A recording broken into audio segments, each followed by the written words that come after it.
empezar. Mil disculpas, sinceramente, mil disculpas. Inicio entonces. Reciba mi más cordial saludo todos los presentes y buen día también al público de América Latina y el mundo.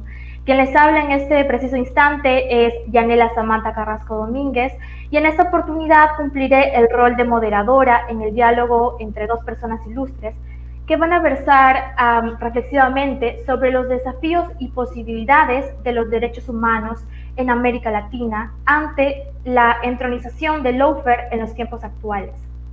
Siendo más específicos y particularmente me refiero a dos personas sobresalientes, al profesor Eugenio Raúl Zaffaroni, quien fue juez de la Corte Interamericana de los Derechos Humanos y actualmente profesor emérito de la Universidad de Buenos Aires, Cuba, un reconocido jurista a nivel mundial. Estamos agradecidos con su presencia. Asimismo, también tenemos al profesor Luis David Fernández Zambrano, quien fue past professor de la Universidad Paz profesor titular de la Cátedra de Filosofía del Derecho en la Universidad de Nueva York y docente de la Facultad de Ciencias Sociales en la Universidad de Buenos Aires y que también tiene muchos otros méritos.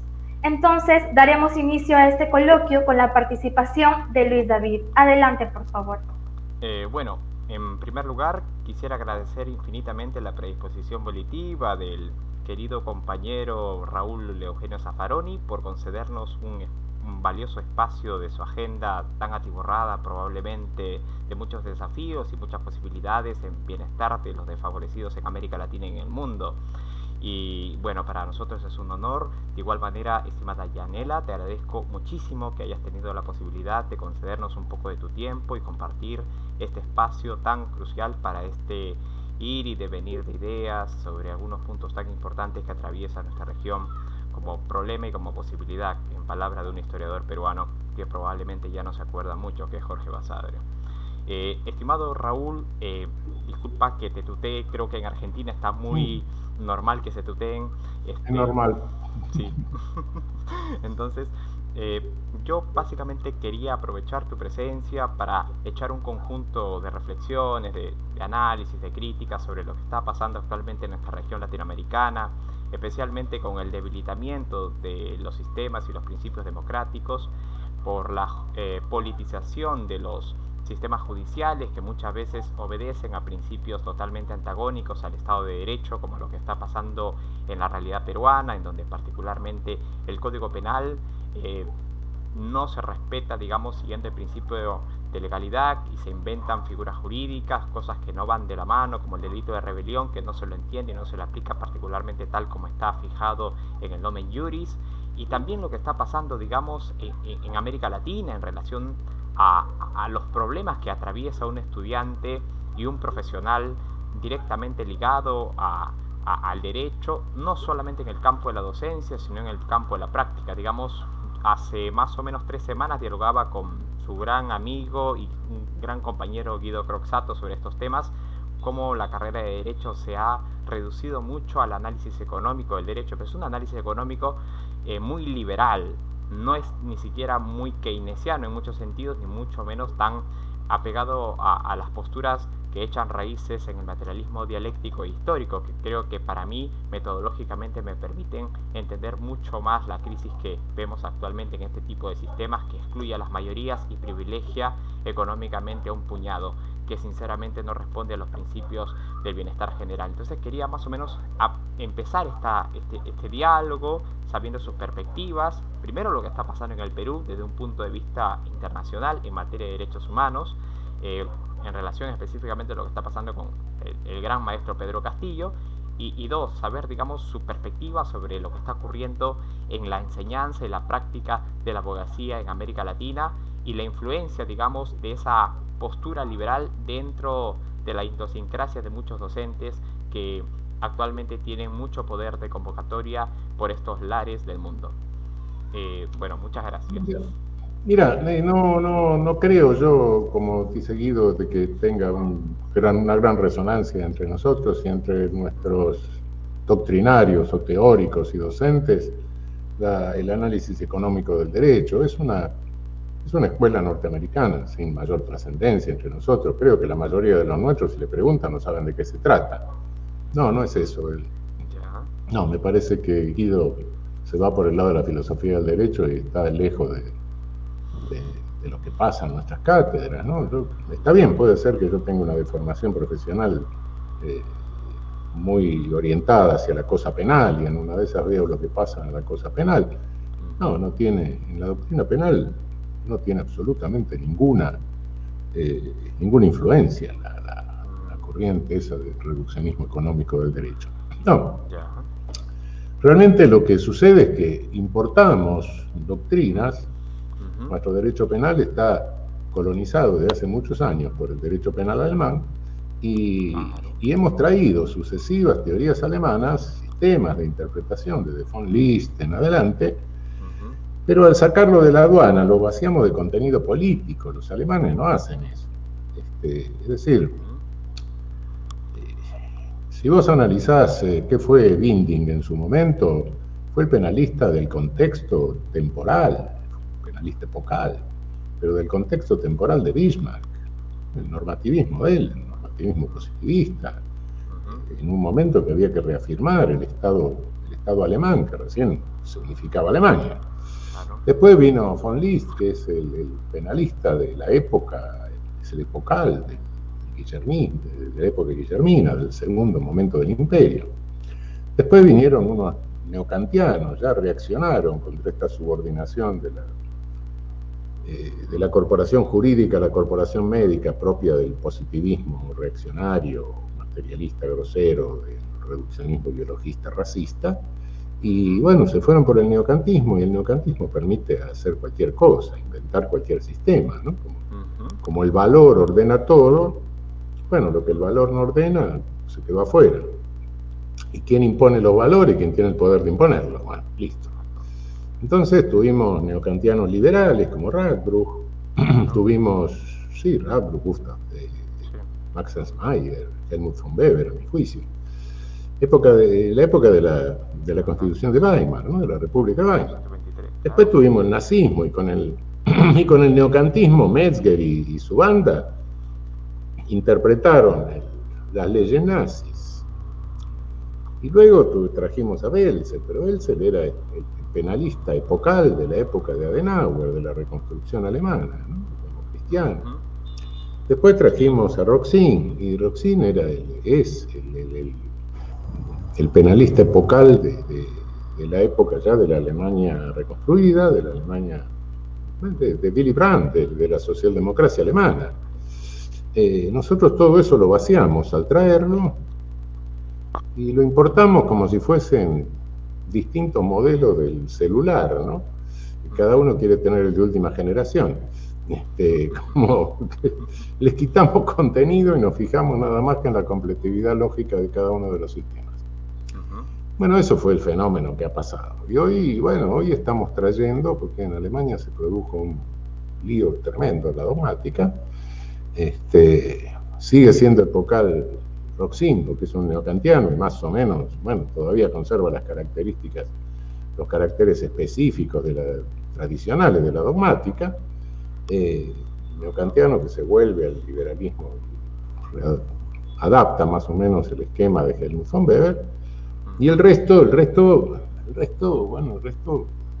creo que se dedica a hacer dogmática como si fuera un juego de rompecabezas, ¿no? Entonces, claro, hay que perfeccionar la lógica del sistema y bueno, pero no tiene una base antropológica, no tiene una base ontológica y menos tiene un objetivo político. Hoy me presentan un sistema y me dicen, este es un aparato que funciona así, aplíquelo donde quiera. Bueno, cuidado, puedo explicar un aparato para rascar pies o para torturar, puedo explicar una cosa que sirve para curar y para matar. Bueno, entonces, naturalmente, no, la doctrina y lo que se explica en nuestra región tiene esas características. Características que obviamente en nuestra región no funcionan, no juzgo a los alemanes en Alemania, cada uno de ellos escribió en su tiempo, escribió en su... donde es y está haciendo y está. Ahora, si alguien quiere escribir donde es pero no está, bueno, no está en ningún lugar, es un desubicado, en definitiva. En definitiva, creo que es eso lo que nos pasa un poco en la doctrina regional, ¿no?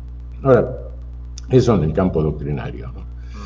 En la realidad, bueno, nosotros vivimos una realidad que responde, ¿cómo la explicamos? Y hay que mirar el mapa.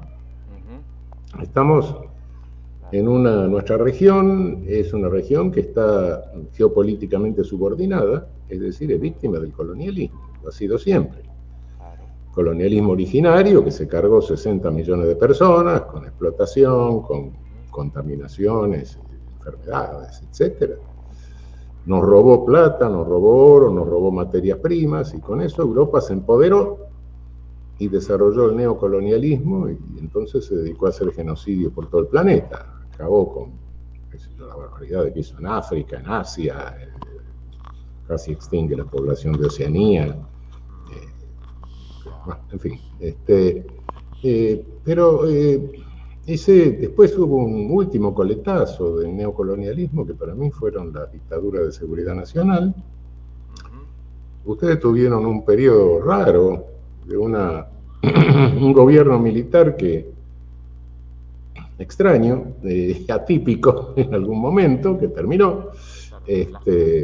Creo que en alguna vez estuve en una mesa con el ideólogo de ese gobierno y el hombre decía, bueno, hay que combatir el terrorismo, pero hay que combatirlo combatiendo la pobreza, la miseria. Bueno, ¿qué hablo?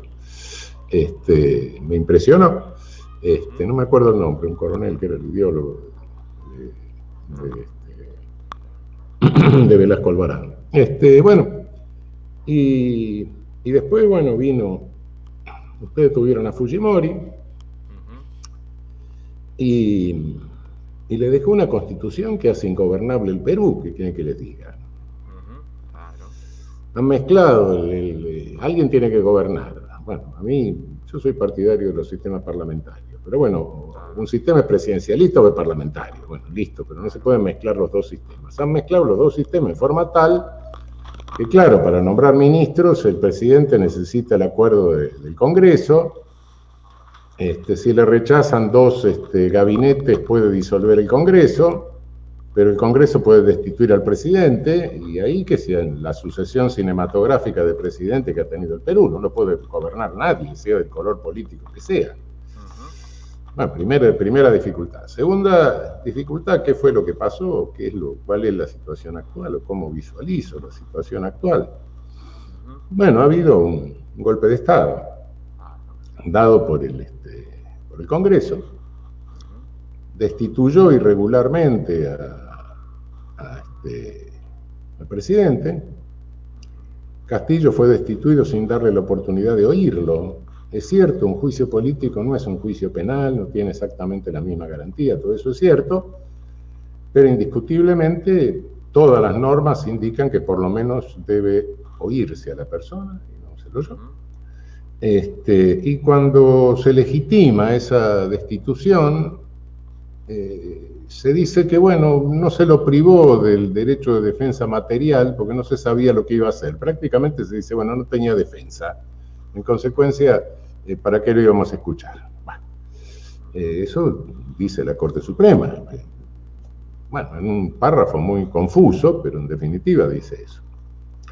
Y se lo procesa por un supuesto delito de rebelión, cuando en realidad lo que Castillo hizo, a mi juicio, no es más que una proclama. Lo iban a destituir y el hombre dijo, bueno, antes de irme con el rabo entre las patas, hago una proclama y le señalo al pueblo el camino, ¿no? Una nueva constituyente, una nueva elección, discurso, sabiendo que no tenía a su disposición ni el último de los policías, ¿no? Como que a la media hora todos le dijeron, no, está loco, no vamos a cumplir nada. La otra hipótesis sería que Castillo se engañó. No lo creo, pero aunque lo creyese, y él creyese subjetivamente que estaba cometiendo una rebelión, era un delito imaginario, es una tentativa inidónea, tentativa imposible, que el Código Penal la declara típica, ¿no? Dice que es impune. En el Código argentino la tentativa inidónea puede tener una pena, pero en el Código peruano no la tiene. Bueno, Esa es la situación. Entonces, ¿cuál es el trasfondo que hay detrás de esto? Y el trasfondo es que vencen las concesiones de Fujimori, ¿no? Bueno, siempre hay que buscar cuál es la causa económica, ¿no? No es que eso se teorice, eso es la realidad, la naturaleza de las cosas. Y bueno, la causa económica es esa. Vemos que se ha decidido entregar el litio, por ejemplo, en este momento. Bueno, y se entregarán otras cosas, claro, se renovarán. Castillo no estaba dispuesto a hacer eso. Y la situación que hay es una represión loca que costó decenas de vidas humanas. Creo que la presidenta es una persona con poca conciencia política, no se da cuenta de que a la larga, antes o después, cuando le suelten la mano, cuando les deje de ser útil, va a pagar los muertos. Los muertos los va a pagar ella, sin lugar a dudas. En algún momento la van a cargar con los muertos, ¿sí? No porque sea inocente, pero bueno, van a encontrar el chivo expiatorio, va a ser solo ella. Los intereses económicos, naturalmente, la van a obtener mientras les sea útil, después ya no. Y bueno, espero que se encuentre una salida institucional, y lo lógico es lo que decía Castillo en su discurso, es decir, hay que convocar una constituyente, hay que hacer una nueva constitución racional, presidencialista, parlamentaria, como sea, pero racional, que haga del Perú un Estado gobernable, ¿no? En el trasfondo de todo esto no se me oculta que hay una profunda raíz racista, por otra parte, que separa la historia de Perú históricamente, ¿no? Pese a que ustedes han tenido pensadores importantes, bueno, pero sin embargo, eso no se ha zanjado. Bueno, en fin, creo que ese es el panorama, ¿no? Bueno, no sé si puedo tener el uso de la palabra, estimada Yanela. Sí, muchas gracias por su participación, profesor Zaffaroni. Ha sido muy grato su primera participación, así que ahora continuaremos con Luis David. Tienes el uso de la palabra. Bueno, muchas gracias Yanela, y muchas gracias, estimado Raúl, por tener la amabilidad de echar tus reflexiones sobre estos tópicos muy importantes. Mencionaste, digamos, muchas cosas cuando trataste el tema de la relación o no relación entre el liberalismo económico y la dogmática penal o la enseñanza del derecho penal en América Latina. También tocaste el tema, digamos, del colonialismo que ha recibido la configuración de las normas penales en esta parte del mundo por parte de posiciones europeas, especialmente las zanjadas y las cuajadas en las universidades alemanas. Totalmente de acuerdo. Yo quisiera más o menos volver sobre estos dos puntos. Mencionaste que bueno, en el caso de Guido, digamos, hay una visión que interrelaciona fuertemente el liberalismo económico con el derecho penal, y yo particularmente me suscribo a esto por dos razones fundamentales. Yo creo, digamos, de que el ordenamiento jurídico constitucional y el sistema penal no van necesariamente por caminos separados. Siempre están guardando una relación no solamente normativa, sino una relación filosófica. Tomo como punto de ejemplo la realidad peruana. Cuando uno revisa, digamos, los 5 primeros artículos de la Constitución peruana, no solamente, digamos, de la Constitución de Fujimori, que es la del 93, sino de la Constitución del 79, que es básicamente la dirigida por Víctor Raúl Laya de la Torre, uno puede ver, digamos, ciertas instituciones filosóficas, ¿no?, que parten del liberalismo clásico, como igualdad, libertad, que fueron, digamos, consignas muy fuertemente sostenidas en la Revolución Francesa, ¿no? Entonces toda esa herencia vino acá a través de la Corte de Cádiz y también a través de los ideólogos de la Constitución de Filadelfia, que ya básicamente nosotros podemos tener mención, pero el derecho penal, digamos, acá en el Perú y pienso que también en muchos países de América Latina, trata mucho de salvaguardar este tipo de instituciones, este tipo de derechos fundamentales, ¿no?, que son el derecho a la libertad, la igualdad, etcétera, etcétera. Entonces desde ahí ya más o menos me parece que podemos rastrear la presencia de un liberalismo, obviamente que viene con raíces europeas, ¿no? Uno piensa mucho en Locke, en sus ideas, que por supuesto inspiraron a personajes históricos como Cromwell en el año 1680 a levantarse en armas, por ejemplo, contra la monarquía absolutista, ¿no? de Estuardo I, ¿no? Pero cuando uno va, digamos, al plano económico, yo creo que en el plano económico mucho se relaciona al liberalismo económico y su incidencia en el derecho penal por la cuestión del individualismo en sí, ¿no? de pensar, digamos, al sistema como a partir del individualismo, no a partir del colectivismo. Es decir, se piensa, digamos, los costos, los beneficios, las posibilidades, los desafíos de la carrera a través de un egocentrismo que se reduce mucho en el sujeto y piensa menos en la comunidad. Yo creo que en ese sentido, digamos, la defensa pública, que es obviamente una de las formas más loables de hacer del derecho una vocación y una profesión profundamente enraizada con los principios del servicio común, ha ido, digamos, perdiendo una especie, no digamos de embrujo, pero sí de poder de convocatoria dentro de los abogados de esta nueva ola, porque los abogados de esta nueva ola están muy enfocados, bueno, en el derecho penal, pero en el derecho penal empresarial.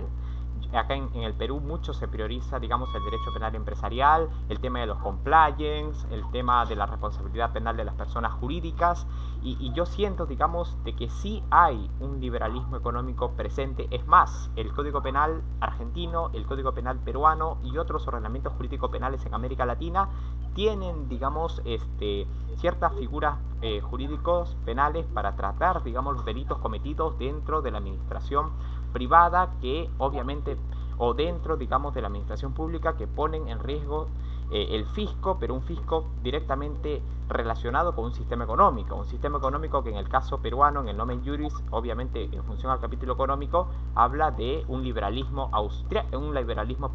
alemán, que se traduce como un ordoliberalismo, ¿no?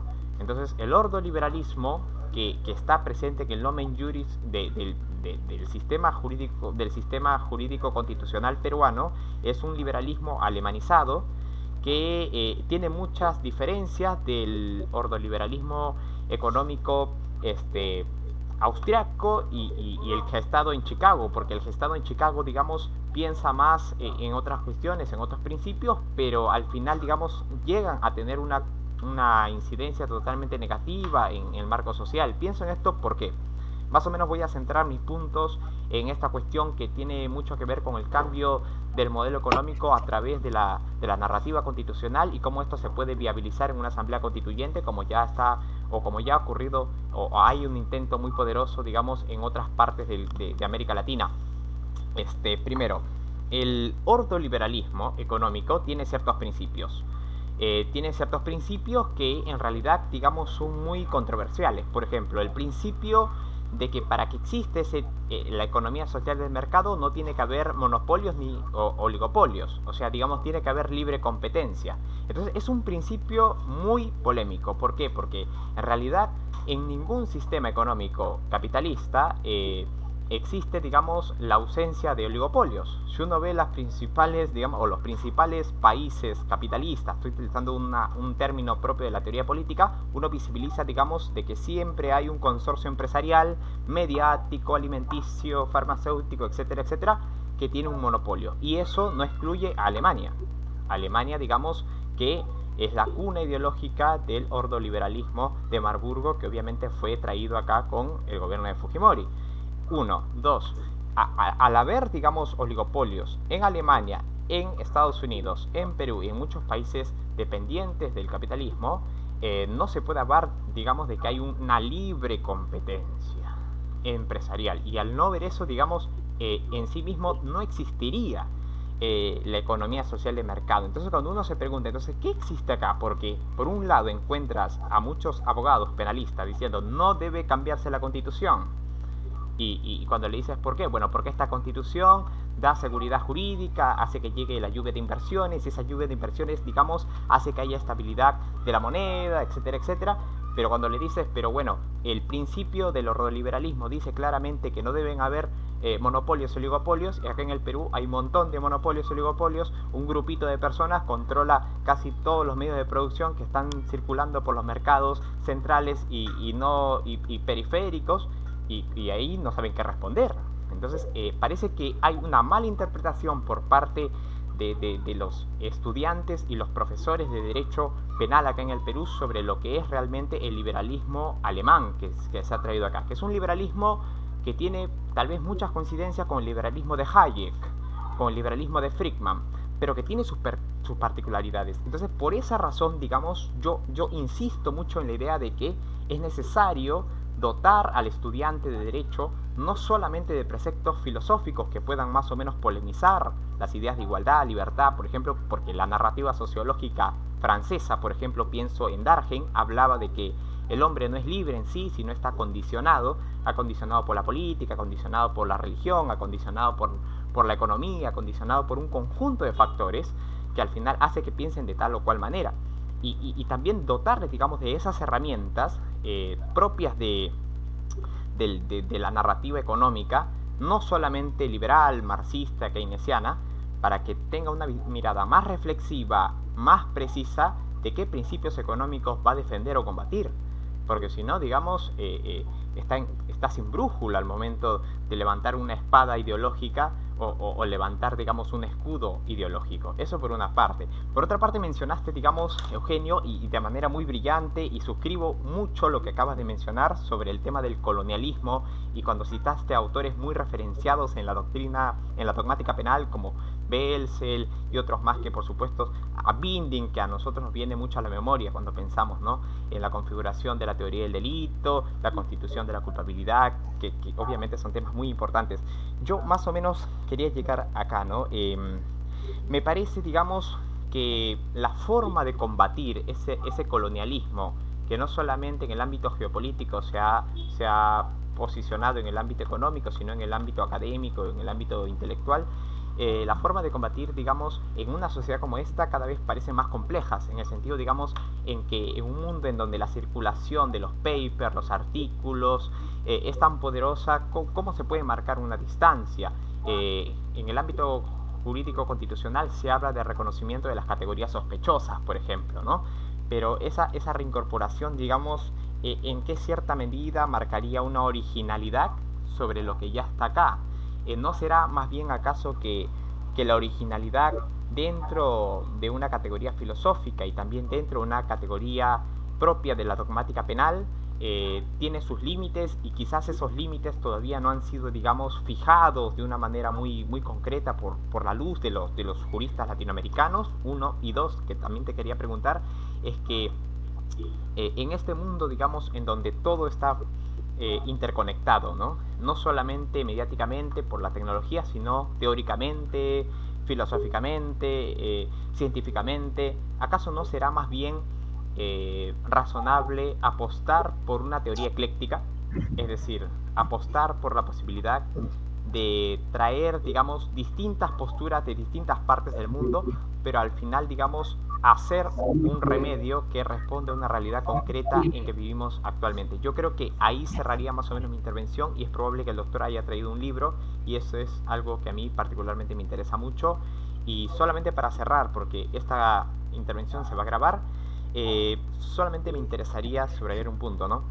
Yo creo que lo que está pasando con Pedro Castillo es un punto muy álgido en toda la región, va a quedar como un antecedente muy fuerte, no solamente en el ámbito jurídico penal, sino en el ámbito del racismo que acaba de mencionar el querido amigo Raúl, y que ya fue redactado por Buenaventura Sousa Santos en un artículo muy brillante, y que acá en el Perú, digamos, no se ha podido superar jamás. En las tradiciones peruanas, en los escritos de Manuel González Prada, y en otros escritos como de José María Arguedas Escorza, está presente. Y yo creo que es necesario que las nuevas plumas literarias den una mirada más interdisciplinaria y alimenten al derecho penal, flotando esta crisis secularizada y que lamentablemente no se ha podido resolver.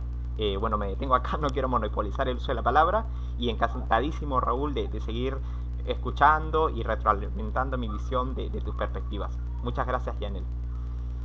Muchas gracias, Luis David, por darnos una perspectiva un tanto diferente, pero a la vez con concordancias con el profesor Zaffaroni. En esta oportunidad se le otorga el uso de la palabra a usted, profesor Raúl Zaffaroni, para que continúe. Bueno, creo que te estás fijando demasiado en la ley y en la cuestión del liberalismo. El neoliberalismo de von Hayek, de Ludwig von Mises, de Friedman, no tiene nada que ver con el liberalismo político. Lo arrastra por la cloaca directamente, ¿no? Creo que es la antípoda. Y si hay alguien que dio una definición, bueno, ¿cuál es la ideología hoy contraria a los derechos humanos? ¿Es Mein Kampf? ¿Son los discursos de Mussolini? ¿Son los discursos del fiscal en las purgas estalinistas del 38? No. Es el neoliberalismo. Yo creo que no hay nadie que haya hecho una definición más claramente negativa de los derechos humanos que Ludwig von Mises, que es uno de los evangelistas de ellos. El tipo muy claramente en ese panfleto abominable que es la mentalidad anticapitalista, dice muy claramente, hay un error bastante común, que es creer que cada uno por el hecho de nacer tiene algún derecho. Bueno, yo nunca vi una negación más sintética de los derechos humanos que esta. Ahora, cuidado con las... Es cierto que en la dogmática penal alemana se empieza a armar un desastre a partir de lo que se llama la administrativización del derecho penal. Es decir, a partir que surgen tipos penales, los tipos penales del derecho penal económico. Y entonces empiezan a flexibilizar conceptos tradicionales, ¿no? Como se meten reglamentos, leyes penales en blanco, etcétera, dentro de... Bueno.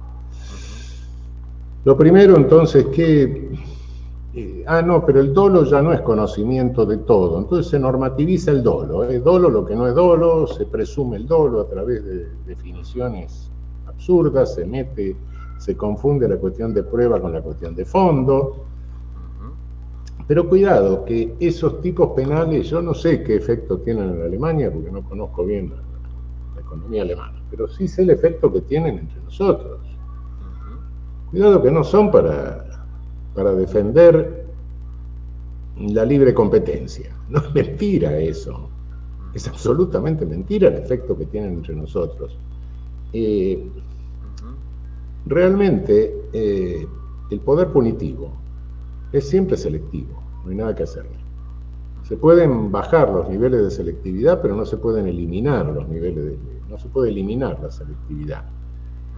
Entonces, siempre, naturalmente, frente a una criminalización primaria que, bueno, es verdaderamente inconmensurable, creo que ninguno de nosotros, si se nos aplicaran los tipos penales, se queda del lado de afuera. Hay una criminalización secundaria con agencias operativas que tienen límites. Y entonces la selección se impone. Se impone por lo más fácil. Y lo más fácil siempre es agarrar al más vulnerable. En el ámbito económico, ¿quiénes son los más vulnerables? Las pymes, la pequeña y mediana empresa. Entonces, todos esos tipos penales, ¿a quiénes van a jorobar? A la pequeña y mediana empresa, que es la empresa demandante de mano de obra en nuestros países, la mayor empresa demandante, las mayores empresas demandantes de mano de obra. Las otras no. Y vos mencionabas el compliance. ¿Qué es el compliance? Es un método para enseñarle a los CEOs a caminar por el borde de los tipos penales sin caerse adentro. Bueno, ¿quién puede pagar ese servicio? Y una empresa poderosa. La pymes no puede, la pequeña y mediana empresa no lo puede pagar, y menos la empresa artesanal nuestra condenada a la desaparición. Entonces, cuidado que esos tipos penales cumplen distintas funciones. Yo no sé cuál cumple en Alemania, pero sé que la que cumple acá es fomentar un proceso de concentración de capital. Es decir, fomenta lo que es, la concentración de riqueza en una región que tenemos los coeficientes de Gini más altos del planeta, porque tenemos coeficientes de Gini más altos que África. África es más pobre, pero no es igual que nosotros. Entonces, esa es la función que eso cumple. Yo no le atribuyo al liberalismo político esto, sino que esto directamente es una glorificación de hágase lo que se quiera, los monopolios no son tan graves. Von Hayek dice, bueno, los peores monopolios son los del Estado, los otros monopolios, no, bueno, ¿qué se va a hacer? Es un fenómeno del capitalismo. Total, dejemos que se concentre riqueza y un día viene el derrame. El derrame no vino nunca, eso ya lo sabemos, pero eso, en definitiva, si uno analiza este simplismo que termina en la figura del Homo economicus, en una antropología filosófica realmente despreciable, ¿no? Que decidimos la vida todos según la ley de la oferta y la demanda, según parece. En definitiva, si uno analiza esto, es la jurisprudencia norteamericana de fines del siglo XIX, de la Suprema Corte de Estados Unidos de fines del siglo XIX, que después tuvieron que dar marcha atrás, etcétera. Estados Unidos no podía tener ni un impuesto a la renta, el impuesto progresivo a la renta recién lo establecen por los años 30, con Roosevelt, etcétera, ¿no? Con el keynesianismo, con eso.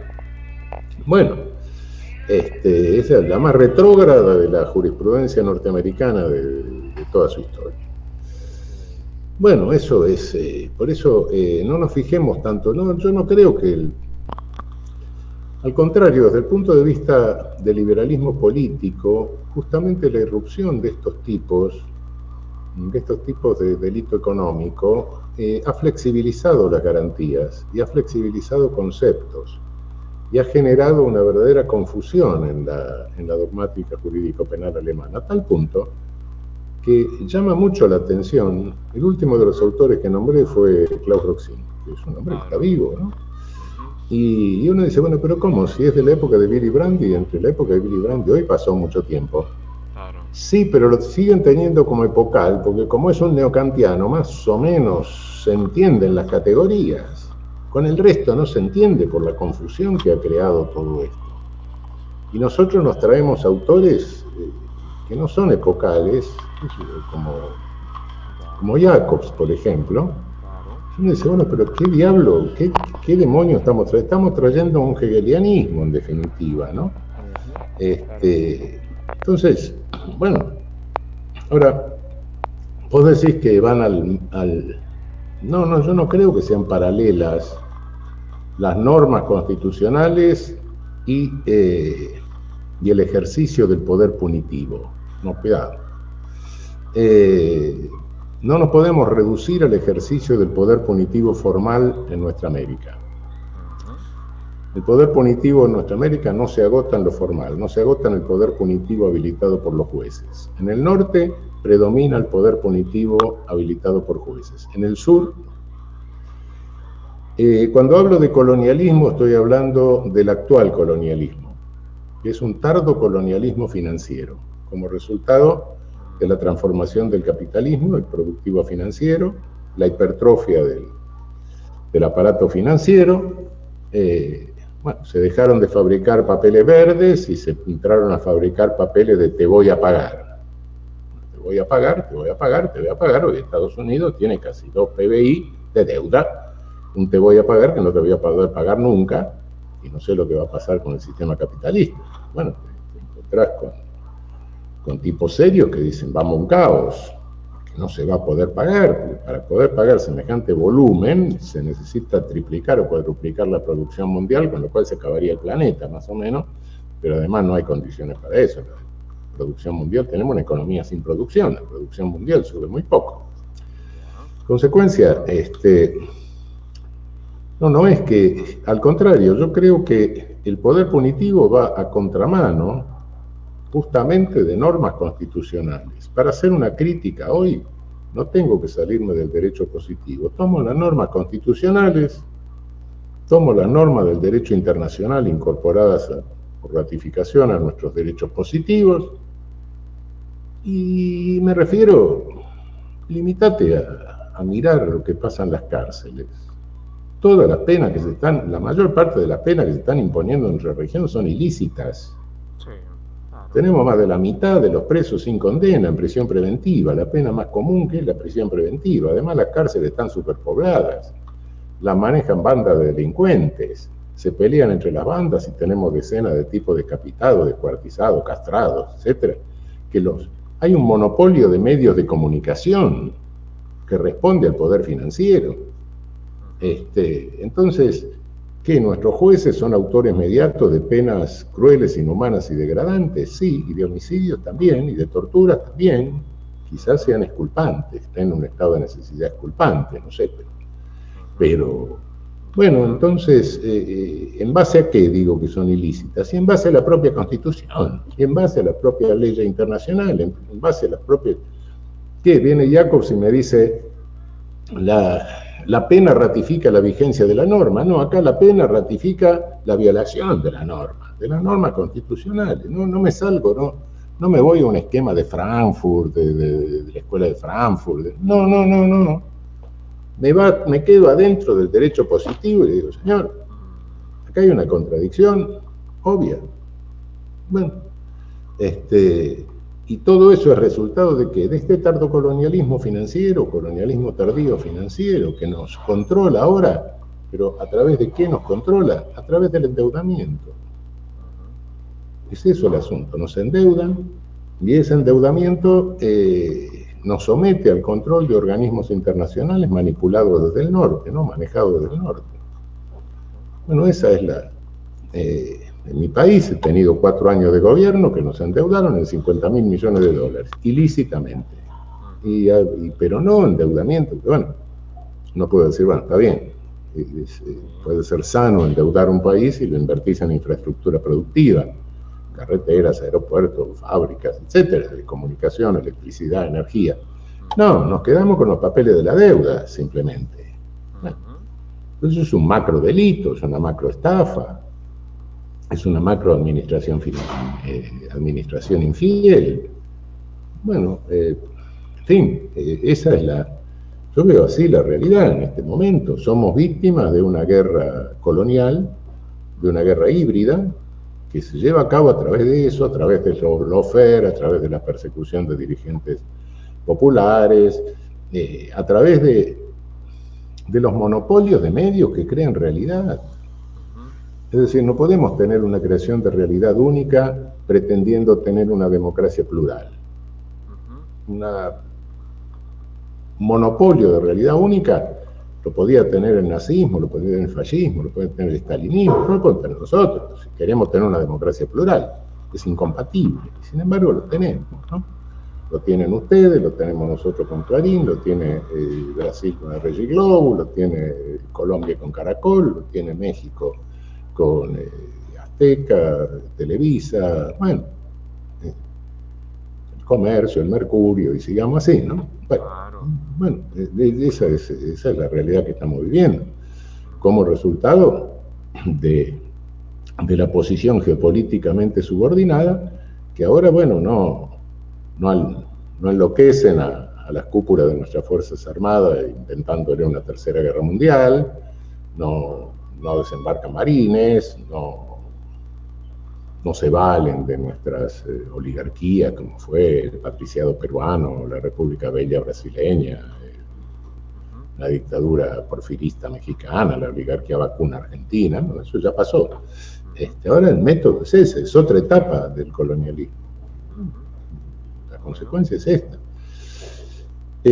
¿Cómo se debe pensar una futura constitución? Yo no la pensaría definiendo muy claramente pautas económicas, sino que, porque no sabemos lo que vamos a tener que hacer. Van a venir inversiones, no, nunca vinieron inversiones, vino capital extractivo. ¿Por qué? Porque nuestro capitalismo es periférico, no es un capitalismo originario. Nosotros no tuvimos un proceso de acumulación originaria de capital. Nuestro capitalismo es periférico, y el capitalismo periférico no es expansivo, es chupa, no expande. Ese es el asunto. Si viniera capital productivo, enhorabuena, pero no es cierto eso son falsas promesas.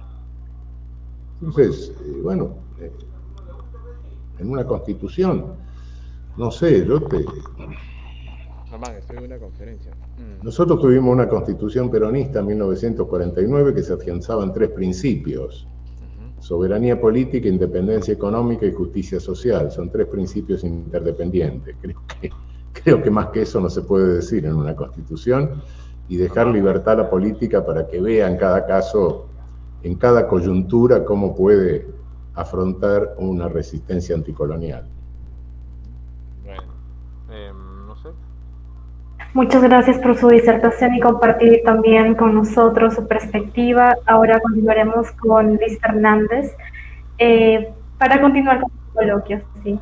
Bueno, en primer lugar, nuevamente, estimada Yanela, por asumir el rol de moderadora y, bueno, agradecerle infinitamente al profesor Raúl por vertir sus perspectivas, sus impresiones sustanciales sobre este tipo de asuntos que, por supuesto, nos competen a la mayoría de latinoamericanos que deseamos construir un espacio y un derrotero mucho más justo y soberano. Bueno, a ver, la cuestión del liberalismo político con el liberalismo tipo Hayek. Bueno, yo particularmente no estoy tan convencido de que el liberalismo político vaya por un lado y el liberalismo de Hayek vaya por otro. Yo pienso más bien que históricamente incluso están muy arremolinados. ¿Por qué? Porque, por ejemplo, cuando uno analiza el liberalismo, no solamente a través del discurso, sino a través del proceso histórico en que se gestó, uno tiene que irse mucho más atrás de la época de Hegel, mucho más atrás de la época de Binding, mucho más allá de la época de Belzel, ¿no? Y muchas veces se remonta a la Inglaterra de Estuardo I que hice mención. Era una Inglaterra, digamos, en donde la filosofía del Rey Sol estaba muy presente en el sistema de gobierno. Esa filosofía que pensaba, digamos, que el monarca o todo lo que decía el monarca tenía la autorización o la venia de un ser divino, y para eso estaba la teología que muchas veces justificaba eso. Entonces, frente a ese tipo de contextos surgieron ciertas voces, ciertas plumas que obviamente no preconizaban la libertad individual solamente, sino también la libertad de comerciar. Entonces la libertad individual siempre anduvo, digamos, con la libertad de comerciar, pero ¿dónde se tenía que controlar o tener presencia para tener una incidencia fuerte sobre este tipo de asuntos? Bueno, el parlamento inglés, que era un parlamento, digamos, que poco a poco fue constituido por lo que ahora se conoce bajo la narrativa sociológica como los burgueses, los comerciantes, aquellas personas, digamos, empapadas por los ideales de Locke. Y cuando uno analiza, digamos, ese liberalismo político, que es un liberalismo, por supuesto, que inspiró a personajes históricos como Oliver Cromwell en el año 1680, uno ve particularmente que no es un liberalismo muy romántico, muy santificado como es actualmente por los neoliberales. O sea, los neoliberales, cuando hablan de liberalismo, hablan de respeto a la vida, de la libertad, que es injusto que le pongan, qué sé yo, el pétalo de una rosa a un habitante de este Estado de Derecho. Pero cuando uno ve qué hicieron los liberales clásicos, eran personas revolucionarias, eran personas, digamos, que empezaron a desafiar el status quo, un status quo comandado por un monarca que tenía ese complejo de ser, pues, una especie de Jesucristo, una especie de Mesías, obviamente totalmente desquiciado, que planteaba que todo lo que él decía no se tenía que cuestionar porque viene directamente de Dios. Entonces los liberales eran revolucionarios clásicos, ¿no?, que luchaban contra ese tipo de sistemas. El idea es y también están en algunas obras clásicas, que como por ejemplo la obra de Dahl, que es un teórico de la democracia muy discutido, pero hay cuestiones históricas que por supuesto prevalecen, que es básicamente la idea de que si bien los comerciantes tuvieron poder poco a poco en el parlamento inglés, en el parlamento británico, las grandes mayorías no tenían, digamos, una presencia importante en ese tipo de espacios de discusiones políticas y jurídicas. Esas grandes mayorías, digamos, estaban relegadas y pasaron los siglos igual, ¿no? Entonces todas estas ideas, digamos, me hacen pensar que la creación filosófica del liberalismo político sí guarda una relación histórica con el liberalismo económico. Pero ahora, el liberalismo económico de Hayek es un liberalismo económico, yo siempre lo sostengo, es un liberalismo económico transmutado, desnaturalizado. ¿Por qué? Porque Hayek realmente, yo no sé si entendió la obra de Adam Smith. Adam No. Smith, exacto, genio. Yo tampoco, no estoy convencido porque, por ejemplo, yo he leído mucho también La acción humana, Camino hacia la servidumbre, que son obras muy clásicas de estos autores de la escuela austriaca, influenciados por Popper, y estos autores, digamos, revelan un Smith totalmente desnaturalizado. Por ejemplo, cuando hablan de la mano invisible del mercado, que es un término propio, por supuesto, ¿no? el origen de la riqueza de la nación de 1776 en Escocia, lo muestran de una manera muy desfigurada, ¿no? Yo recuerdo que Adam Smith, por ejemplo, tiene una frase muy importante que los neoliberales no les gusta citar, ¿no? Que es básicamente la siguiente, ¿no? Cuando, más o menos lo estoy parafraseando, después si quieren le adjunto la cita literal.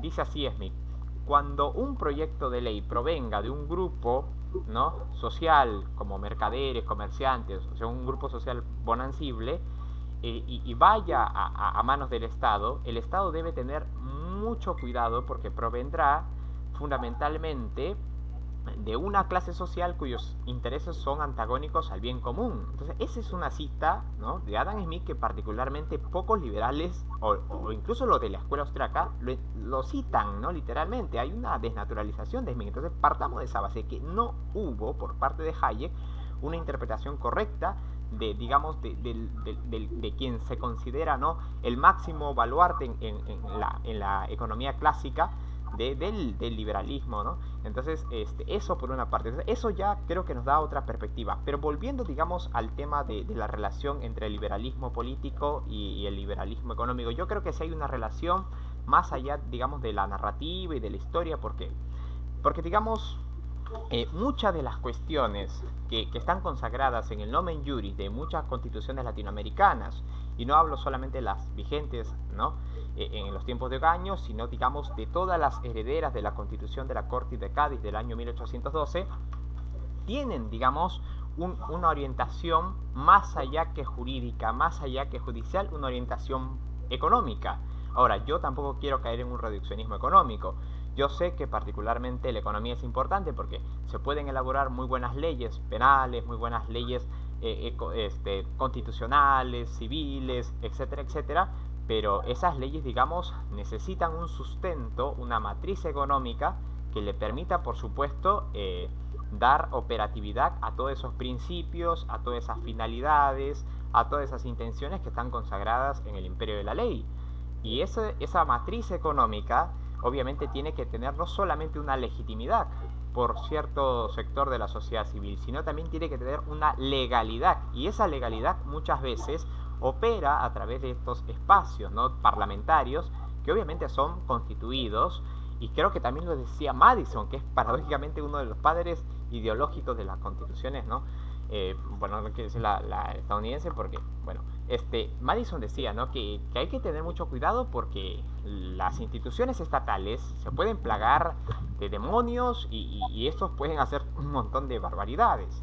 Entonces yo pienso, digamos, que sí es necesario, digamos, entender que hay una relación histórica, sistémica, entre el liberalismo político y el liberalismo económico, partiendo de la base de cómo se gestó estas ideas filosóficas y sobre qué intereses, no solamente políticos e individuales, sino económicos, se empezaron a fraguar en la historia. Y dos, entender, digamos, que mencionaste algo muy importante que a mí me llamó mucho la atención, digamos, el tema de la violación de los derechos fundamentales y cómo el sistema punitivo muchas veces va por otro camino que la narrativa constitucional.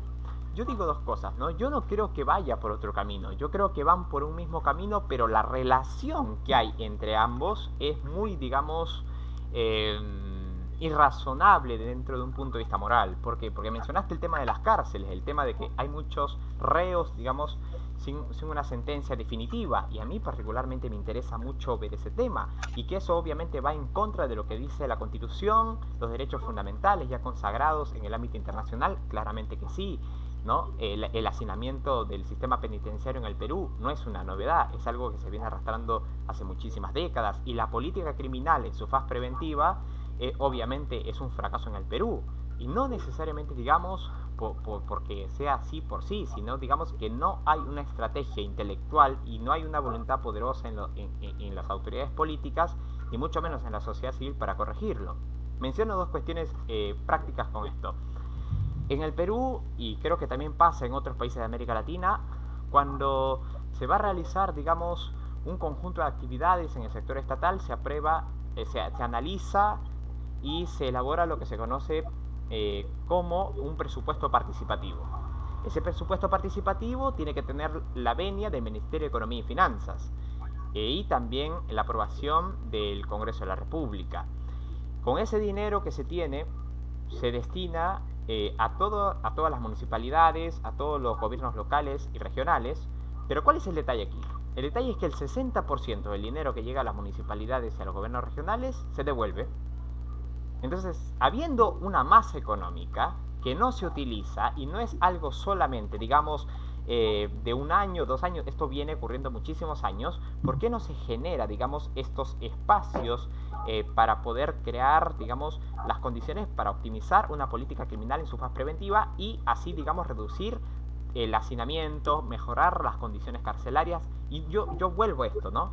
Creo, y más firmemente que antes, que todo esto obedece a una cuestión política relacionada directamente con lo que el maestro Raúl acaba de hacer mención, ¿no? Con un tardo colonialismo financiero que más bien busca, digamos, que la mano de obra barata y controlada sigue existiendo, y por eso, por supuesto, se está regenerando estos sistemas carcelarios para que en realidad la persona que ingrese ahí no se, ¿cómo se llama? No se resocialice, no incorpore los valores necesarios para integrarse a la sociedad de una manera mucho más eficiente. Es más, en Los Miserables de Víctor Hugo, que es una obra literaria muy emblemática, no solamente en Europa, sino en América Latina, uno, ¿qué puede rescatar? Que Jean Valjean no necesariamente se regenera en la cárcel.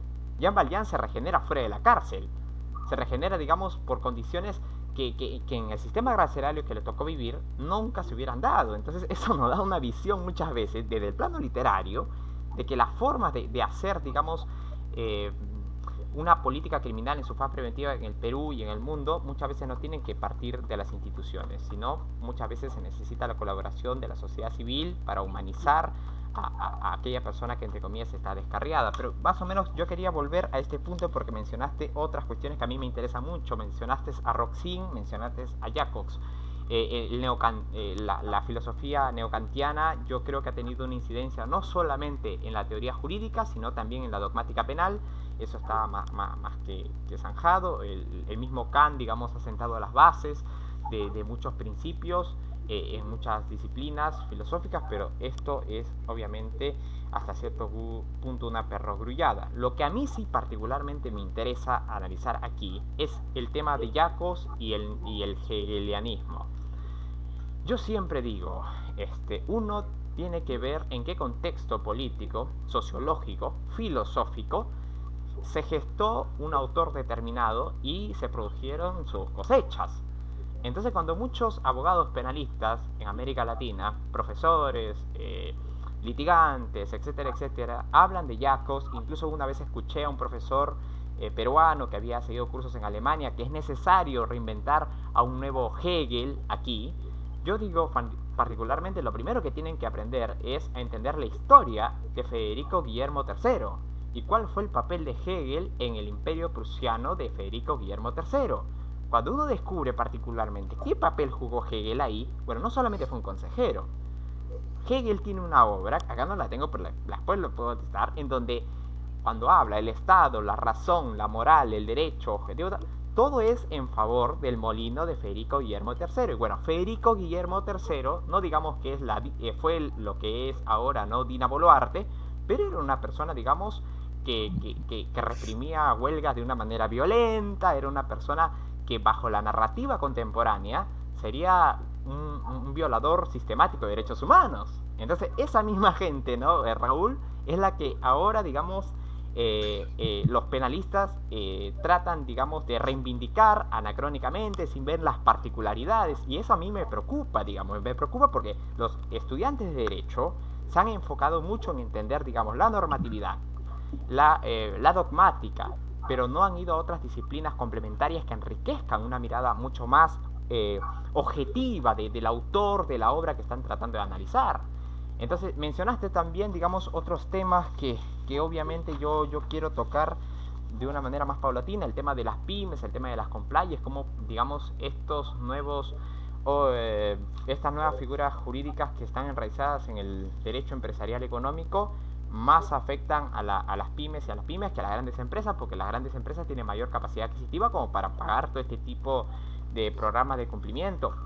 Totalmente de acuerdo. Y yo creo que por ahí va el tema, ¿no? Por ahí va el tema de que el derecho penal en sí mismo tiene una relación muy fuerte con el sistema económico, con las lógicas económicas muy ligadas a la acumulación de las personas jurídicas en el ámbito patrimonial, y muchas veces van en contraposición al bienestar común, y eso fortalece en el tablero geopolítico lo que tú tanto criticas a través de tus obras, ¿no? El rol que tienen estos grandes poderes en contra, por supuesto, de los de abajo, de los que Julio Ramón Ribeiro, un escritor peruano, hablaba, ¿no? Los mudos, los que no tienen voz. Alguna vez dijo Pérez Esquivel en su recibimiento al premio Nobel en el año 1980, ¿no? Entonces, yo creo que eso me parece, ¿no? Es necesario mirar. Y el otro tipo de punto que yo más o menos quería preguntarte es, digamos, la cuestión de la lluvia de inversiones, ¿no? Yo creo que yo me remito mucho en ciertos casos, ¿no?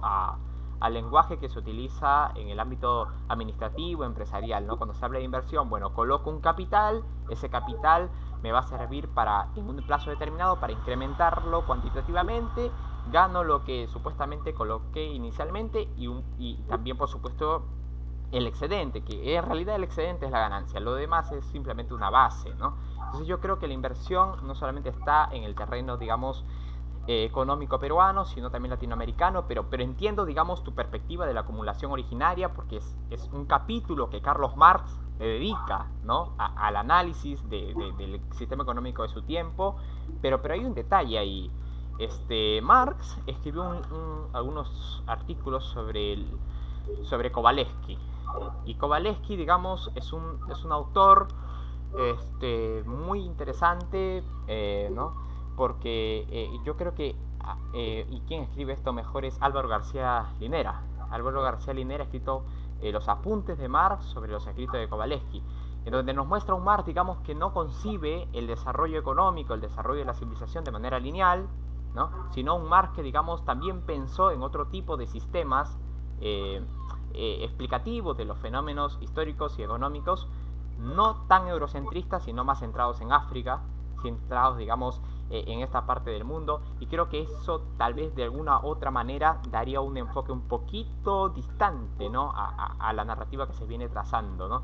Pero bueno, sí sugiero mucho lo que dices, la preocupación por el tema, digamos, de cómo los poderes salvajes de la economía, en palabras de Luigi Ferraioli, o el tardo capitalismo financiero, viene generando una violación sistemática de los derechos humanos, y cómo las cárceles están totalmente distanciadas en la realidad concreta de lo que obviamente dice el nomen juris en las constituciones y en otros espacios normológicos que actualmente tienen mucha vigencia, pero en el fondo son letra muerta. Yo creo que acá me detengo, y bueno, si es que el profesor quiere, encantadísimo de escucharlo y también retroalimentar y expandir más mi visión. Muchísimas gracias.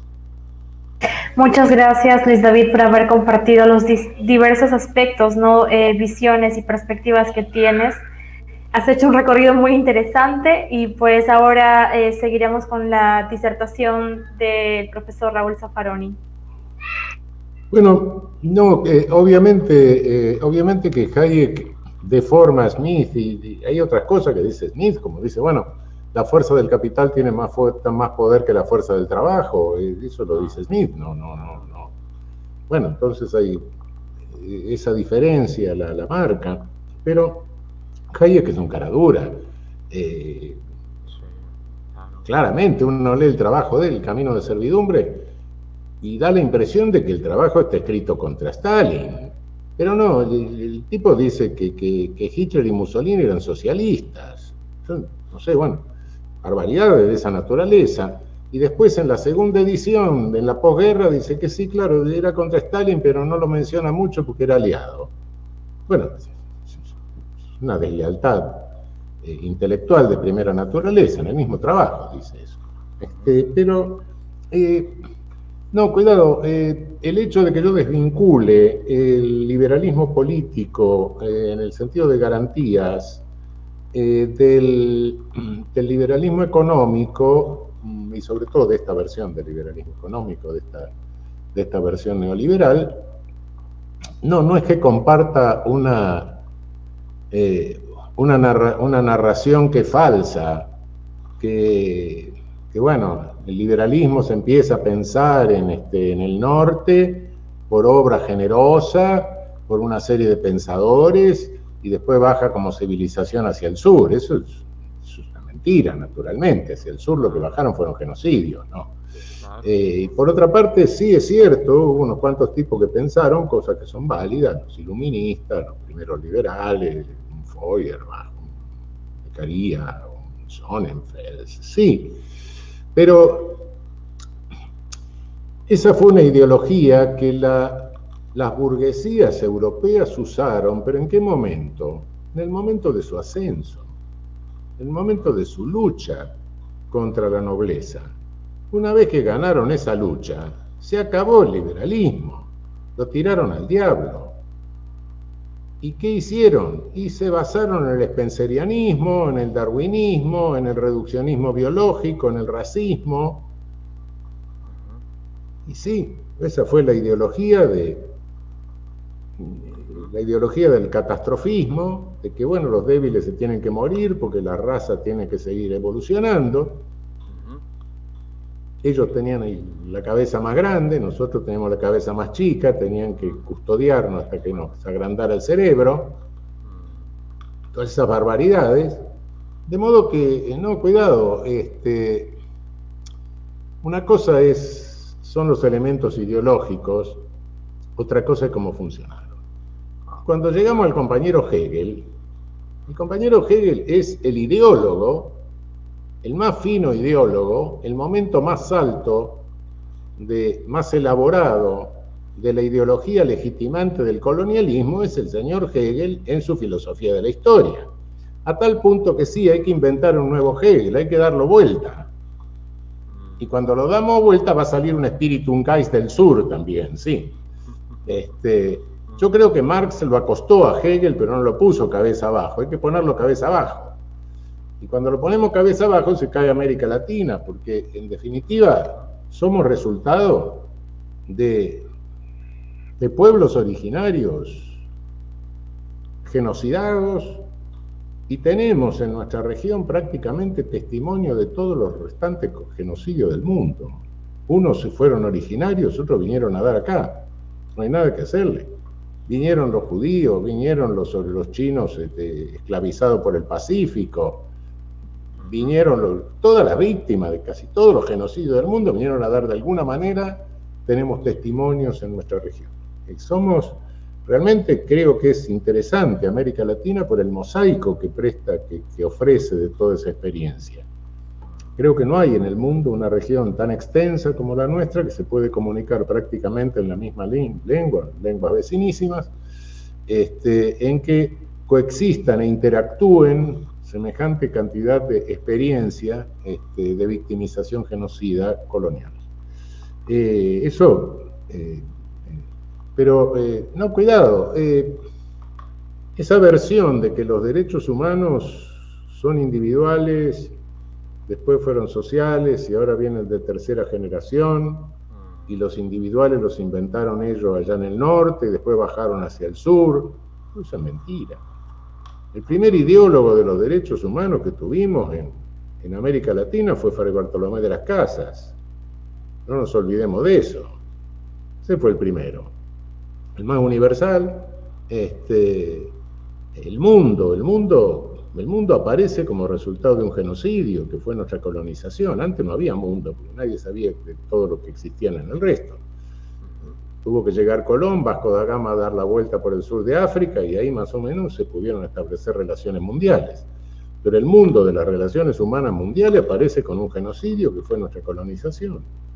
Y ahí aparece la respuesta con Fray Bartolomé, la famosa discusión con el cretino de Ginés de Sepúlveda, el debate de Valladolid. sí, ahí nacen los derechos humanos. ¿Qué nos vienen a contar que los trajeron del norte para el sur?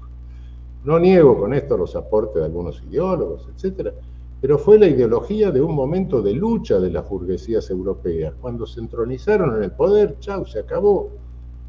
Descartaron la ideología fabricada por la corporación de filósofos y juristas, etcétera, y se pasaron a la de los médicos. Inventaron el racismo, bueno, generalizaron el racismo, ¿no? Sí, es una...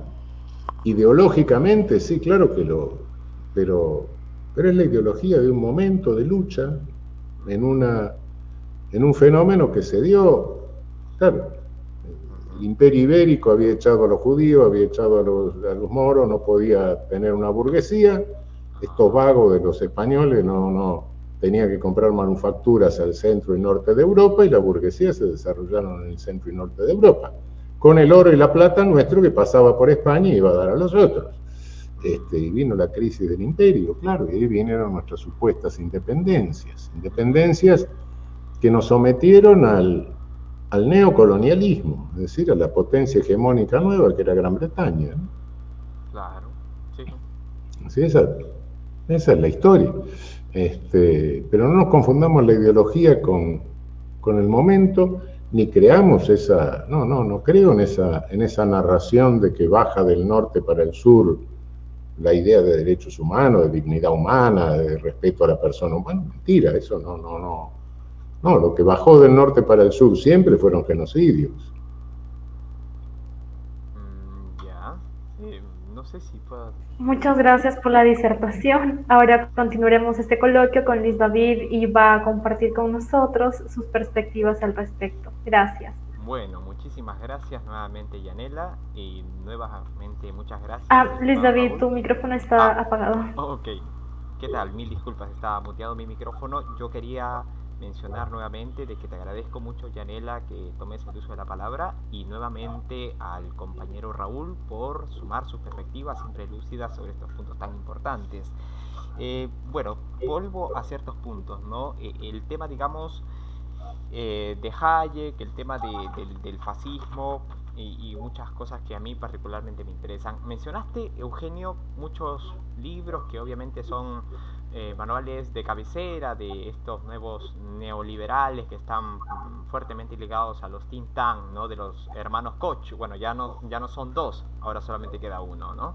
Y Schaffer obviamente hace su papel por Buenos Aires y también por América Latina, dando las migajas estos, ¿no? Señores. Ya, bueno, dos cuestiones, digamos, con esto.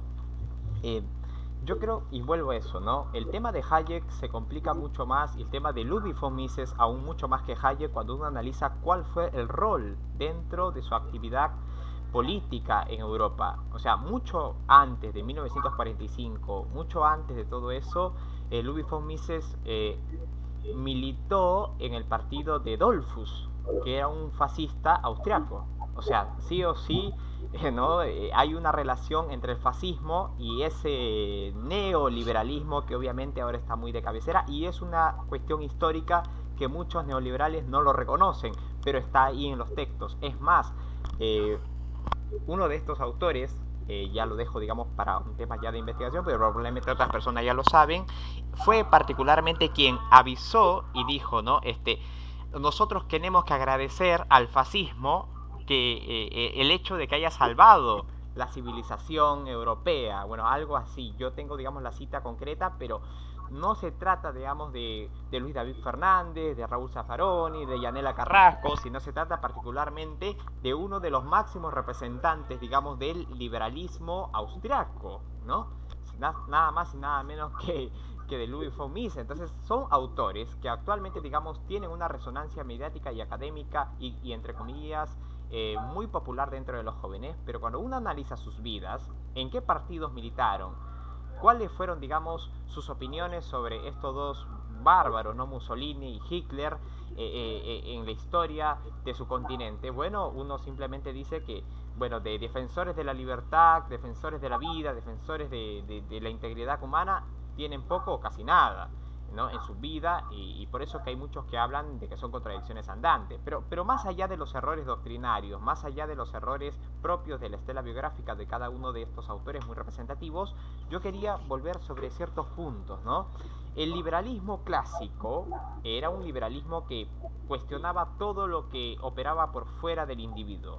Entonces era un liberalismo, digamos, que cuestionaba el Estado, era un liberalismo que cuestionaba la religión, que cuestionaba todo lo que está por fuera del individuo. En cambio, los liberales o los nuevos neoliberales son más bien personas que se consideran procatólicos, son financiados por el Opus Dei, o sea, son todos los puestos a los liberales clásicos, ¿no? Entonces es algo que a mí particularmente me llama mucho la atención, porque son personas que no han entendido bien a qué autores están citando y a qué autores están divulgando. Uno, dos, el tema, digamos, que tiene que ver, y mencionaste el tema de la monarquía y cómo, digamos, Spencer, que fue el consejero, ¿no?, de la reina Victoria, tiene, digamos, una importancia muy grande en este tipo de contextos. Sí, totalmente de acuerdo. Digamos, hay a raíz de eso incluso con las obras de Darwin una mala interpretación, porque Darwin, por ejemplo, habla de la selección natural, pero estos señores, los entre comillas neoliberales, que para mí no lo son porque no han entendido a sus verdaderos referentes, por todo lo que hemos venido hablando aquí, y utilizaron, digamos, el darwinismo, ¿no?, aplicable, digamos, al tema de la naturaleza para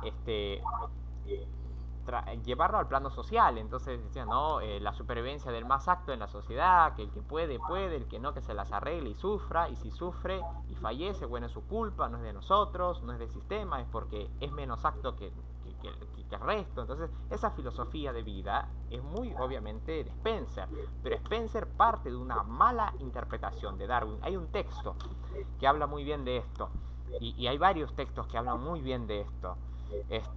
Yo recomiendo mucho leer a un filósofo argentino que tal vez no es muy sonado mediáticamente como Mario Bunge, como otros muy importantes en el mundo, pero se llama Ricardo Gómez.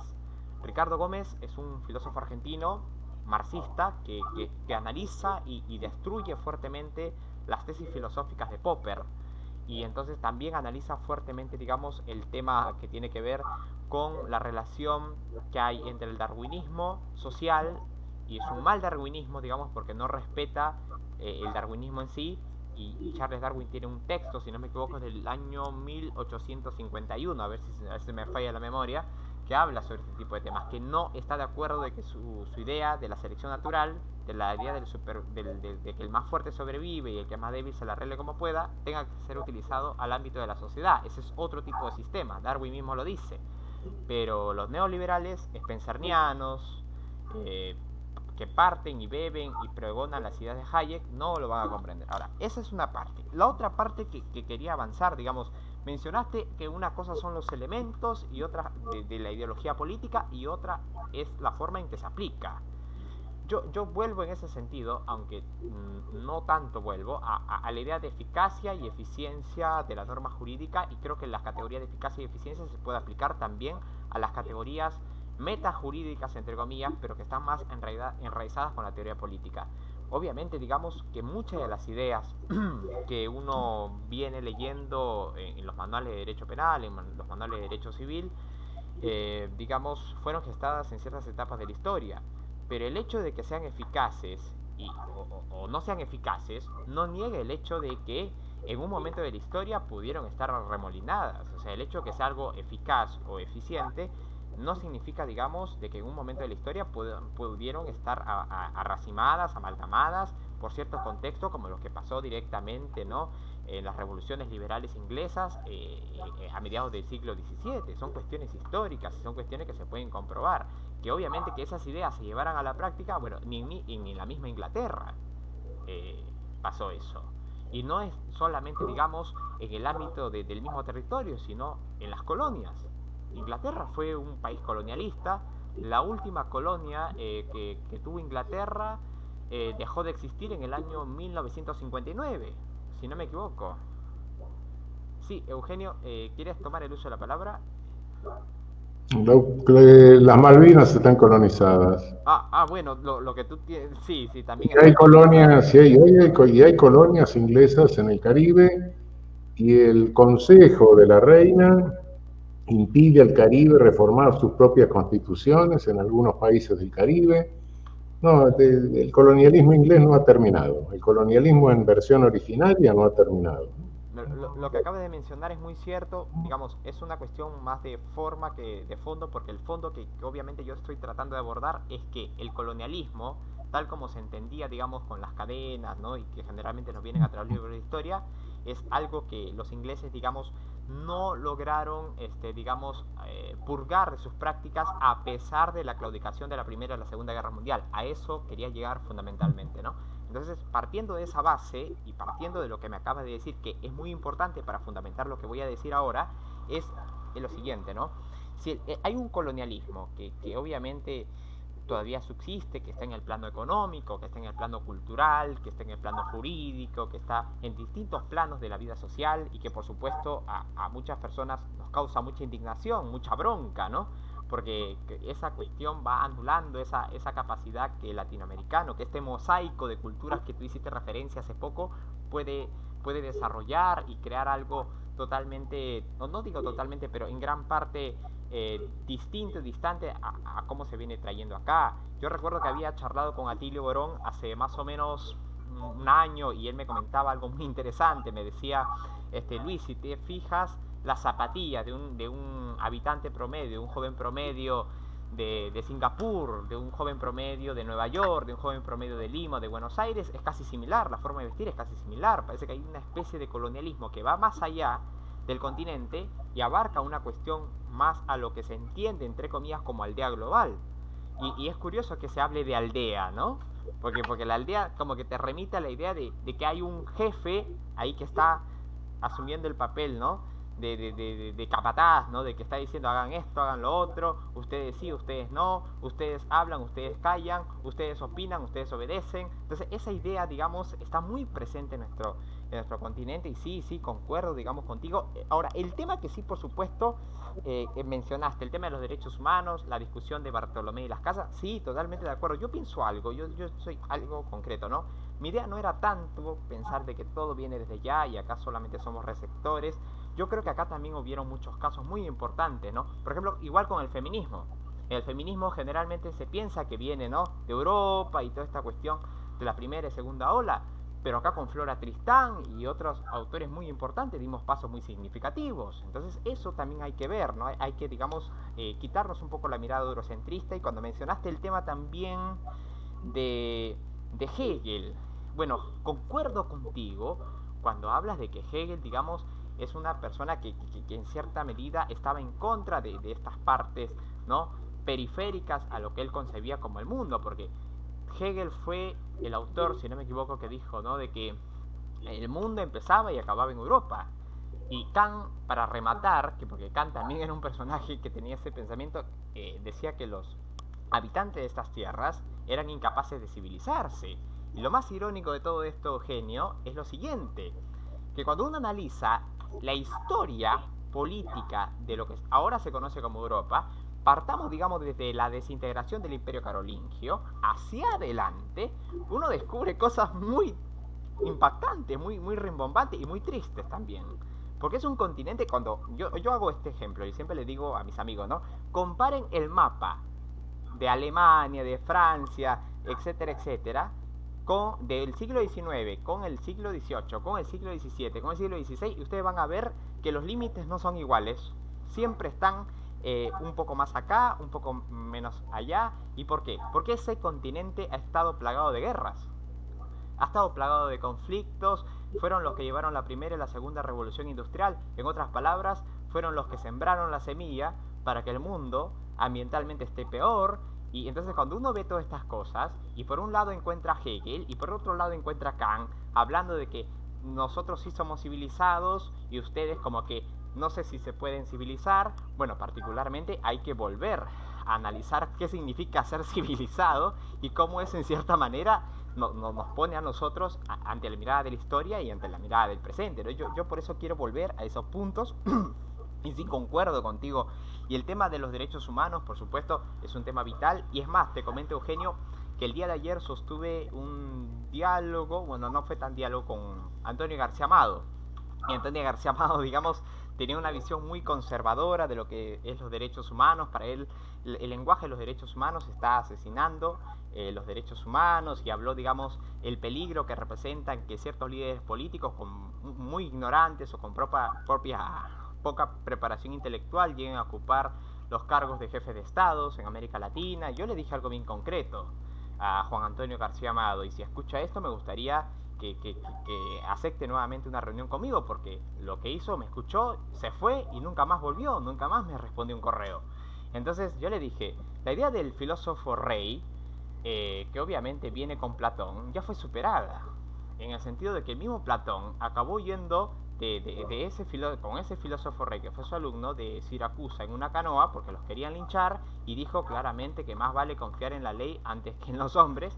Pero más allá de eso, yo creo que si uno analiza el rol, por ejemplo, de los políticos en la monarquía y en las repúblicas, ¿no? Etcétera, etcétera, la mayoría de ellos, digamos, tiene cargos pomposos, muchos de ellos han hecho posgrados en Harvard, en Oxford, tienen muchos libros publicados, pero asimismo, digamos, han cometido cosas totalmente contraproducentes al Estado de Derecho y totalmente distantes a la defensa de los valores democráticos. Entonces doy casos concretos. Por ejemplo, la Alemania nazi. La Alemania nazi estuvo compuesta no solamente por un loco llamado Hitler, sino también por un grupo de ministros, ¿no? Y la mayoría eran gente, digamos, con mucha preparación, entre comillas, intelectual, ¿no? Y Joseph Goebbels mismo tenía una buena preparación intelectual. Entonces, eso demuestra particularmente de que si los sabios gobiernan, las cosas van a marchar de maravilla, como que es muy polémica, es muy debatible desde un punto de vista histórico. Acá en América Latina pasó igual. O sea, yo tomo el caso, por ejemplo, peruano, ¿no?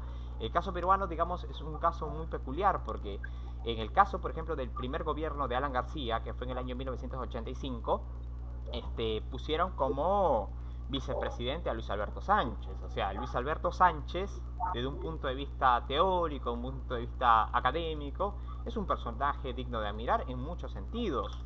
Pero cuando él llegó, digamos, a ocupar tal cargo, incluso estuvo en contra de ciertos proyectos de ley para defender la autonomía universitaria. Por ejemplo, estaba de acuerdo de que las fuerzas policíacas y militares ingresaran a las universidades estatales y empezaran a hacer las requisas, un montón de cosas así. Entonces hay cosas que uno va viendo, y más allá de los dólares MOOC, porque es una cuestión ya muy gastada dentro de la lectura política latinoamericana, que la idea de que si los más sabios gobiernan, las cosas marchan bien, si los ignorantes gobiernan, las cosas no van a ir mucho peor. Yo creo que no es tan así. Yo creo que hace falta un componente más que el componente ético, el componente moral, que Bernardo Clifford, un profesor de la Universidad de Buenos Aires, muy amigo de Amartya Sen, lo relaciona directamente con el rol de las empresas privadas, ¿no?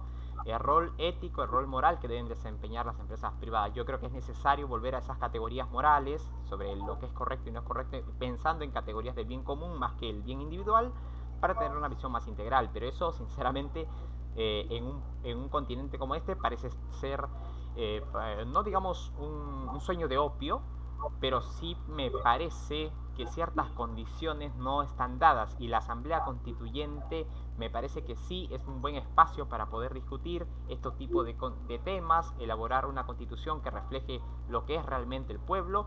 Pero también me parece, y es necesario advertir esto, que una asamblea constituyente se llena de lo que hay en una sociedad, no se llena de extraterrestres. Entonces se tiene que haber, digamos, sí, una participación de muchos sectores sociales excluidos, pero también teniendo en consideración, digamos, de que lo que se va a discutir ahí y quienes van a tomar la decisión representen directamente las necesidades de los pueblos marginados. No necesariamente en una lógica de voto, sino en una lógica de compromiso con resolverlo, porque hay gente que dice, no, porque esa persona viene del Perú profundo, va a votar por tal. Ya tuvimos el caso de Toledo, lo cual, por supuesto, sinceramente es muy decepcionante. Ahora lo quieren traer de Estados Unidos, y dos profesores liberales de Harvard están ahí mandando cartitas al secretario de la Casa Blanca para que todo esto se dilate.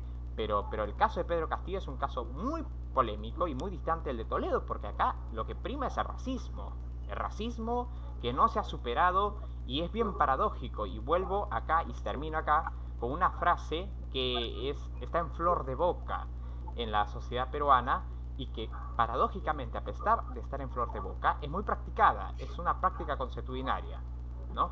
En el Perú, un serrano serranea a otro serrano. Y es paradójico que el término serrano se ha visto como algo despectivo cuando España y muchos países que no pertenecen a este pueblo también tienen sierra, al igual que tienen costa. Es una cuestión más geográfica que una cuestión más despectiva. Gracias. Muchas gracias realmente por los diversos puntos que has abordado, desde el liberalismo clásico hasta hablar de la Asamblea Constituyente y entre otros puntos. En este momento continuaremos con la participación del profesor Raúl Zaffaroni. Muchas gracias. Bueno, yo tengo que irme dentro de un rato, pero en líneas generales, bueno, primero empezando por lo del darwinismo social. Yo no lo llamo darwinismo social, sino spencerianismo. Claro, Darwin era un científico y Spencer un charlatán. Hay otro charlatán, Spencer era el charlatán del racismo evolutivo, y hay otro charlatán del racismo involutivo, otros charlatanes como fue Gobineau, como fue Chamberlain, ¿no? Otros charlatanes por el estilo. No, en cuanto a los derechos humanos, cuidado que hay una discusión, una disputa en el ámbito de derechos humanos que es el ámbito jurídico de derechos humanos, que no está definida. ¿Los derechos humanos son un discurso de dominación del colonialismo o son un discurso de liberación de los pueblos? Esa es una tremenda disputa. Si son un discurso de liberación, tienen un futuro promisor. Si son un discurso, si triunfa convertirlo en un discurso de dominación, lamentablemente los pueblos lo van a tirar al diablo y el único recurso que queda es la violencia, y lamentablemente en la violencia sabemos que los cuerpos y los cadáveres los ponen los más vulnerables. En cuanto al compañero Hegel, Hegel y Spencer no están muy distantes. Claro, por supuesto. Solo que, bueno, Hegel era un filósofo, Spencer un charlatán, esa es la única diferencia. Entonces, si vos pensás que para Hegel la dignidad de actuar conforme a derecho se daba solamente en esa cosa triádica, se daba solamente entre quienes habían alcanzado la autoconciencia, es decir, el espíritu objetivo, el subjetivo, el absoluto. Quienes habían alcanzado el subjetivo recién eran autoconscientes de su libertad y podían relacionarse jurídicamente con otro. Los que no habían alcanzado eso no actuaban con relevancia jurídica, era como si hubiera escapado un bicho del zoológico, una cosa así, ¿no? Claro, sí. Y eso llevado al planteo que él hace en la filosofía de la historia.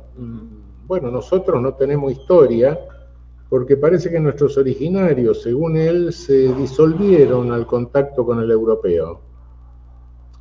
Y los africanos, bueno, esos estaban en el umbral de la civilización, no habían entrado en la humanidad todavía, de modo que Hegel fue el primer desaparecidor de personas directamente.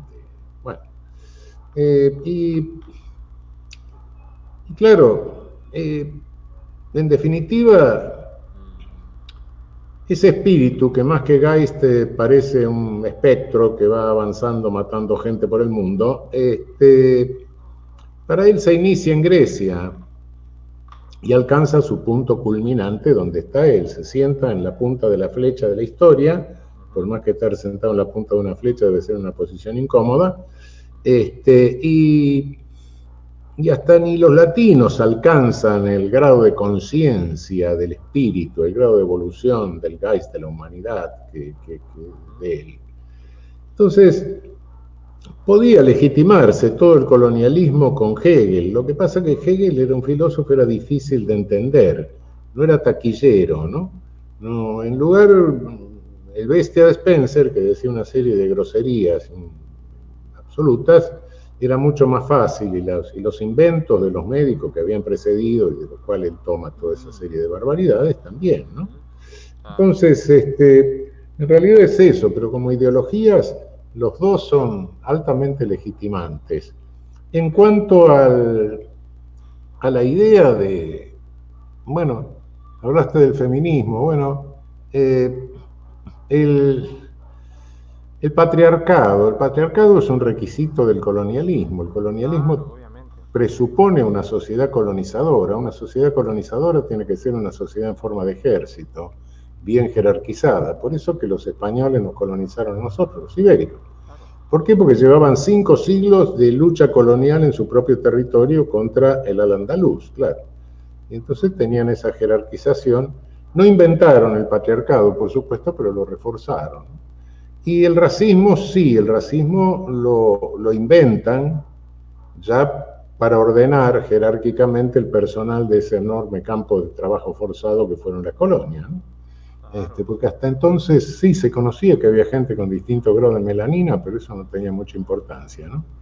La importancia se le concede a partir del momento de la colonización. Ahora, lo que manifestás acerca de una constituyente, de Pedro Castillo, de que los políticos tienen que tener título de Harvard y esas cosas. No, los movimientos populares nuestros, grandes movimientos populares, lo que necesitan es una mística.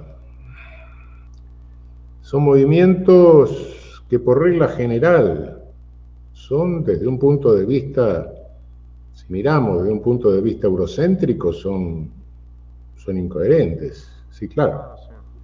¿Por qué? Porque un movimiento de resistencia al colonialismo requiere aunar determinados esfuerzos y determinados sectores que a veces no son del todo compatibles. Y es cierto,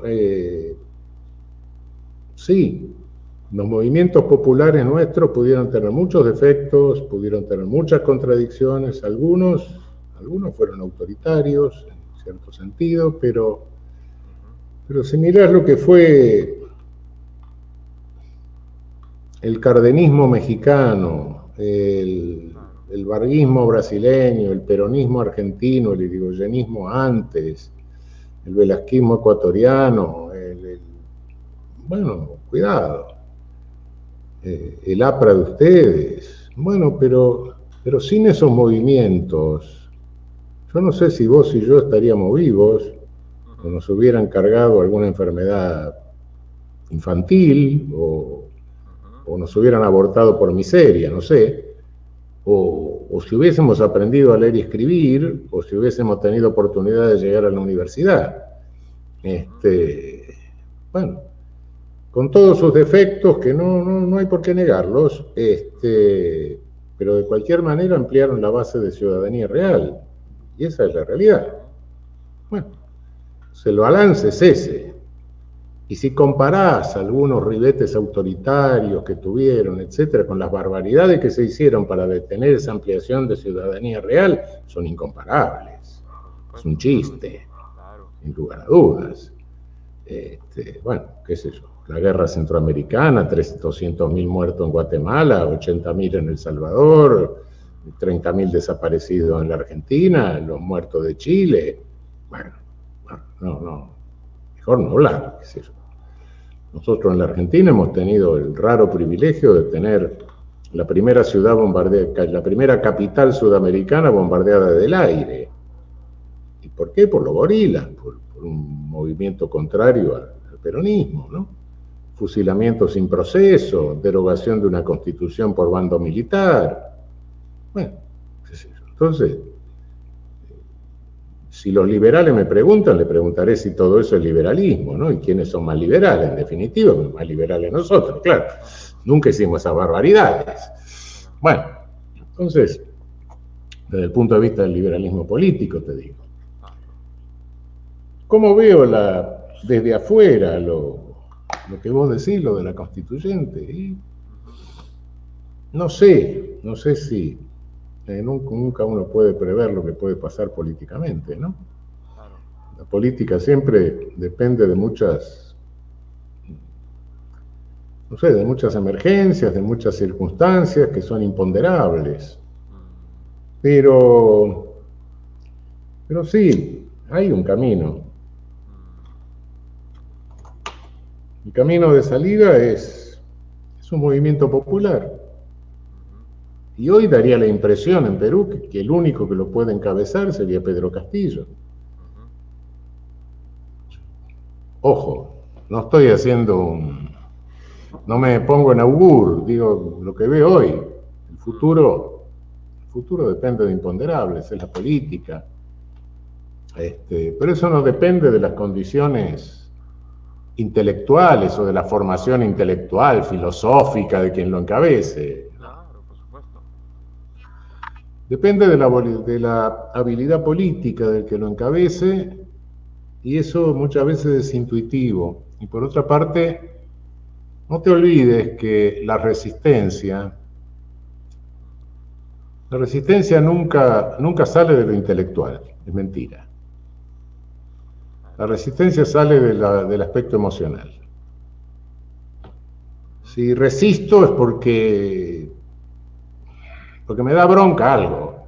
Y si me da bronca es la injusticia de lo que estoy viviendo, y para que me dé bronca la injusticia de lo que estoy viviendo es porque tengo una concepción de un mundo más justo.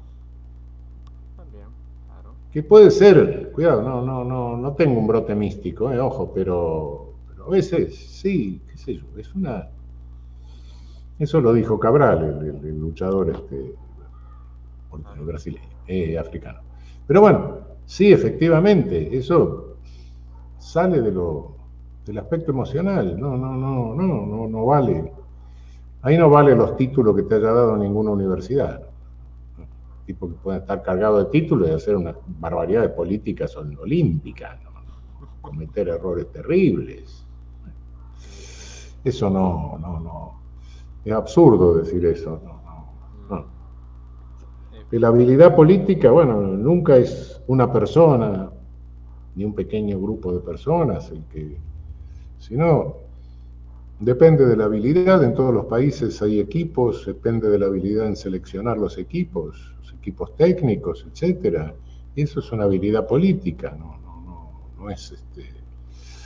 no es que haya una persona ni un grupito de personas omniscientes, eso no existe en ningún lado. Sí, lo que puede existir es una persona, un grupito de personas que tenga habilidad política como para saber a quién seleccionar, qué equipo seleccionar, ¿no? Otra cosa. Claro, es otra cosa. Bueno. Yo creo... Muchas gracias muchas gracias por la participación de Raúl Zaffaroni en este periodo, gracias por el aporte, también ha abarcado diversos aspectos, y pues ahora continuaremos con Luis Fernández. Bueno, solamente para poder cerrar la intervención, porque ya el amigo Raúl Zaffaroni procederá a hacer sus actividades correspondientes para esta fecha, y yo particularmente quiero agradecer... Cenar la actividad correspondiente que tiene en este momento. Pero, estimado Raúl, le recuerdo que Goethe decía que las grandes ideas surgen con los estómagos vacíos.